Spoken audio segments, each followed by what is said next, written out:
কত কিছু চাইলাম, পাইলাম না, দিল না আল্লাহ। বলে না আপনার সব দোয়া কবুল, তবে কবুল হওয়ার 3টা সিস্টেম আছে। কয়টা?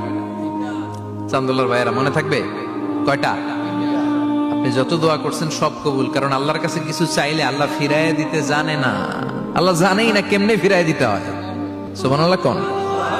চাওয়া মাত্রই আল্লাহ বলে অ্যাকসেপ্টেড, যা কবুল, দিব দিব না এটা বলতে জানে না, চাওয়া মাত্রই বলে দিব। 3 সিস্টেম। নাম্বার 1, আপনি আল্লাহর কাছে দোয়া করলেন, চাইলেন, আল্লাহ বলে দিব, বলেই তিনি দিয়ে দেন আর আপনি খুশি হয়ে যান, পেয়ে গেলেন।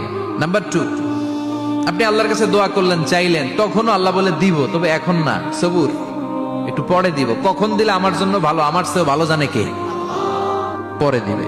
নাম্বার 3, চাইলেন, দোয়া করলেন, আল্লাহ তখনও বলে দেব, তবে এখনো না, পরেও না, কিয়ামতের দিন যেদিন বিপদে পড়বে ওই দিন দেব। যেদিন তোর বাবা তোরে চিনবে না, তোর মা তোরে চিনবে না, বন্ধু বন্ধুরে চিনবে না, পীর সাহেব মুরিদরে চিনবে না, মুরিদ পীর সাহেবরে চিনবে না, ইমাম সাহেব মুসল্লিরে চিনবে না, মুসল্লি ইমাম সাহেবরে চিনবে না, কেউ কাউরে চিনবে না। ওই কঠিন দিনে তোরে আমি বাঁচাইয়া দেব। তাই দোয়া যা করছেন ছোটবেলা থেকে আজকে পর্যন্ত, লস হয়েছে না লাভ? লস না লাভ? এজন্য বেশি বেশি দোয়া করার দরকার আছে না নাই?